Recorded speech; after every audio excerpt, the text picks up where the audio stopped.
Hello दोस्तों, Purvanchal classes में आपका स्वागत है।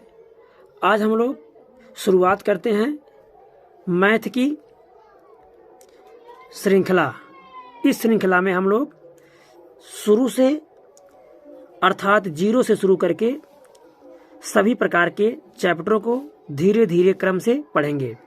इस वीडियो में हम संख्या पद्धति का टाइप फर्स्ट में सभी प्रकार की संख्याओं के बारे में जानकारी प्राप्त करेंगे, जैसे धन पूर्णांक क्या है, पूर्ण संख्या क्या है, ऋण पूर्णांक संख्या क्या है आदि जितनी भी प्रकार की संख्याएं हैं उन सभी संख्याओं के बारे में इसमें अध्ययन हम करेंगे।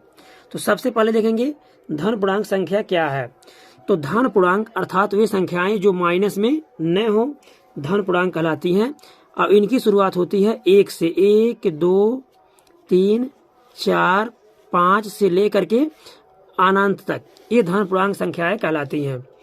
ऐसे ही अगला प्रश्न है पूर्ण संख्याएं। तो पूर्ण संख्याएं वे संख्याएं होती हैं जिनकी शुरुआत 0 से लेकर के अनंत तक होती है। याद रखिएगा, धन पूर्णांक में संख्या कहाँ शुरू होती है? 1 से शुरू होती है, जबकि पूर्ण संख्याएं कहाँ शुरू होती हैं? बस इसमें 0 बढ़ गया, ये 0 शुरू होती हैं। 0, 1, 2, 3 इस प्रकार से करके कहाँ तक? अनंत तक जो भी संख्याएं हैं ये पूर्ण संख्याएं होती हैं। तो धन पूर्णांक संख्याएं 1 से शुरू होती हैं और पूर्ण संख्याएं 0 से शुरू होती हैं। अब हम देखेंगे ऋण पूर्णांक संख्याएं। ऋण पूर्णांक संख्याएं वे संख्याएं होती हैं जिनका मान ऋणात्मक या माइनस में होता है, वह ऋण पूर्णांक संख्याएं कहलाती हैं। और इनकी शुरुआत होती है माइनस अनंत से, -4, -3, -2, -1 इस प्रकार से इनकी शुरुआत होती है अनंत से लेकर के -1 तक। ये संख्याएं ऋण पूर्णांक कहलाती हैं। अब देखेंगे हम पूर्णांक संख्या क्या है। तो यहाँ पूर्ण संख्या था जो 0 से शुरू हुआ और पूर्णांक संख्या। तो जो पूर्णांक संख्या है यह धन पूर्णांक तथा ऋण पूर्णांक दोनों का ये समूह होता है। जैसे -4, -3, -2, -1 फिर 0 फिर +1 +2 +3। तो ये संख्याएं पूर्णांक संख्याएं कहलाती हैं जिसमें माइनस और प्लस दोनों का समूह हो। अब सम संख्या। सम संख्या वह संख्या होती है जो संख्या 2 से भाज्य होती है। तो 2 से भाज्य तो सबसे छोटी पहली सम संख्या है 2, फिर 4, फिर 6, फिर 8 इस प्रकार से याद रखिएगा। यदि हम 100 तक की गणना करें तो 100 तक कुल 50 संख्याएं हमको सम संख्या मिलेंगी और 50 संख्याएं विषम संख्या मिलेगी। 200 तक की गणना करेंगे तो 200 तक 100 सम संख्या मिलेंगी और 100 विषम संख्याएं मिलेंगी। इस प्रकार से जहां तक भी हम गणना करेंगे आधी सम संख्याएं होती हैं, आधी विषम संख्याएं होती हैं। तो 2, 4, 6, 8, 10, 12, 14, 16, 18 इस प्रकार से ये सब संख्याएं क्या हैं? ये सम संख्याएं हैं। अब हम आगे देखेंगे कि विषम संख्या क्या है। विषम संख्याएं वे संख्याएं हैं जो 2 से न कटे, वे विषम संख्याएं कहलाती हैं। अब सबसे छोटी जो विषम संख्या है वो है 1।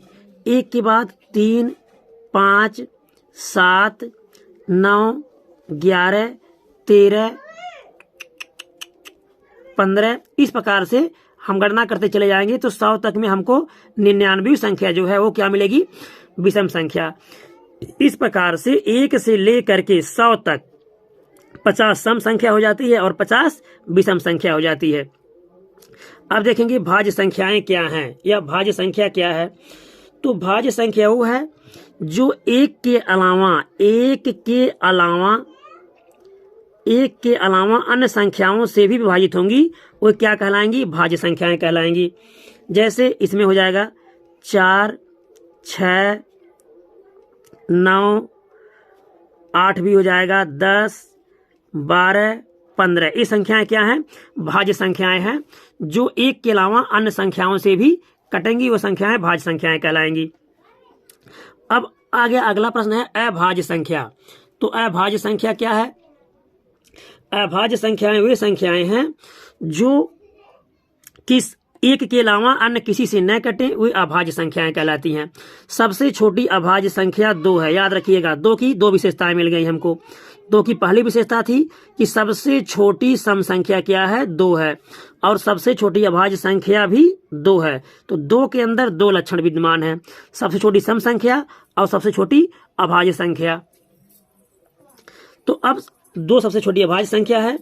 तो अब इस प्रकार से हम देखेंगे 2, 3, 5, 7, 11, 13, 17, 19, 23, 29, इस प्रकार से हम 100 तक की गणना कर लेंगे, या जहां भी गणना करना होगा ऐसी संख्या देख लेंगे जो अपने अलावा अन्य किसी से न कटे।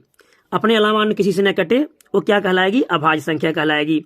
और सबसे छोटी अभाज्य संख्या क्या हो जाएगी, 2 हो जाएगी। अब सह अभाज्य संख्याएं, सह का मतलब होता है कि साथ साथ, सह से तात्पर्य क्या है, साथ साथ। ऐसी संख्याएं जो साथ साथ भाज्य न हो या आपस में न कटे वह सह अभाज्य संख्याएं कहलाती हैं। जैसे सह अभाज्य संख्या में हो जाएगा 2, 5, 2, 5 हो जाएगा, 3, 7 हो जाएगा, या 8, 11 हो जाएगा। कोई भी संख्या ऐसा हो, 8 भाज्य हो रहा है लेकिन 11 भाज्य नहीं होगा। इस प्रकार से ये दोनों सह अभाज्य कहलाएंगे, क्योंकि ये दोनों आपस में नहीं कट सकती। ठीक ऐसे ही 10 और 15 हो जाएगा। तो कई संख्याएं हैं जो आपस में नहीं कटेंगी, सह अभाज्य संख्याएं कहलाती हैं। अब आगे हम देखेंगे परिमेय संख्या और अपरिमेय संख्या। तो परिमेय संख्या और अपरिमेय संख्या अक्सर करके परीक्षा में यहाँ से प्रश्न पूछा जाता रहता है। तो याद रखिएगा, परिमेय संख्या वे संख्याएं होती हैं, इसको हम सरल भाषा में समझेंगे कि परिमेय संख्या जिसे हम a/b के रूप में लिख सकें, जिसे हम a/b के रूप में लिख लेंगे, वो कैसी संख्या होगी, परिमेय संख्या होगी। अब परिमेय संख्या चाहे वो माइनस में -2 हो तो भी परिमेय होगी, -2 हो, 4 हो, 5 हो, कोई भी, या करड़ी में 4 हो, करड़ी में 16 हो, जिनका मान आसानी से निकल जाए, या 0.25 हो, 0.25 है, इसको हम 25/100 कर सकते हैं, या 0.125 हो, क्योंकि यहाँ मान कैसा है, शांत है। शांत का तात्पर्य होता है कि निश्चित संख्या पर दशमलव लगा हुआ है, तो इसके बटे हम 1000 कर देंगे तो इसका भी मान निकल जाएगा a/b के रूप में। तो यह क्या हो जाएगी, परिमेय संख्या हो जाएगी। और अपरिमेय संख्याएं वे संख्याएं होती हैं, याद रखिएगा, परिमेय संख्या में भिन्न के रूप में भी संख्या हो सकती है, चाहे जैसे वो भिन्न के रूप में लिखा हो वह परिमेय संख्या होगा। अपरिमेय संख्याएं वे संख्या होती हैं जिनका मान अशांत होता है। तो इसमें एक याद रखिएगा, पाई को भी किसमें रखा गया है, पाई को भी अपरिमेय संख्या में रखा गया है। लेकिन यदि हम 22/7 कर दें ऐसे सामान्य रूप से, तब तो यह परिमेय संख्या हो जाएगी। लेकिन अगर हम पाई रख देंगे ऐसे ही तो यह कैसी संख्या हो जाएगी, अपरिमेय संख्या हो जाएगी। तो पाई को अपरिमेय संख्या में रखा गया है, पाई हो गया। उसके अलावा 0.33333 इस प्रकार से अनंत हो कोई भी संख्या, या करड़ी में 5 हो जाए, करड़ी में 7 हो जाए, करड़ी में 5, करड़ी में 7, करड़ी में 11, इस प्रकार से जिसका मान अशांत हो या शांत न हो, या मान सही न निकले, वह क्या कहलाता है, अपरिमेय संख्या कहलाता है। अब वास्तविक संख्याएं, तो परिमेय संख्या और अपरिमेय संख्याओं को सम्मिलित रूप से क्या कहा जाता है, वास्तविक संख्याएं कहा जाता है। वे संख्याएं जिसमें परिमेय और अपरिमेय दोनों का सम्मिलन रूप हो, परिमेय संख्या कहलाता है। जैसे 2/3, 2/3 -4/7, पाई, तो पाई जैसा कि आपको बताया गया अपरिमेय संख्या है, पाई -1। तो ऐसी संख्याएं, जैसे ये परिमेय संख्या हो गया, ये भी परिमेय संख्या हो गया, यह परिमेय संख्या हो गया, यह परिमेय संख्या हो गया। तो परिमेय और अपरिमेय के संख्याओं के सम्मिलित रूप को क्या कहा जाता है, वास्तविक संख्याएं कहा जाता है। तो बस हमारे पहले वीडियो में बस इतना ही संख्याओं के बारे में बताया गया। अब अगले वीडियो में हम शुरू करते हैं संख्या पद्धति पर जितने भी सवाल बने हैं, अक्सर करके परीक्षाओं में पूछे जाते रहते हैं, उन पर आधारित सभी प्रश्नों को धीरे धीरे हल करेंगे। वीडियो अच्छा लगा होगा तो लाइक कीजिएगा, सब्सक्राइब कीजिएगा, दोस्तों को शेयर कीजिएगा। धन्यवाद।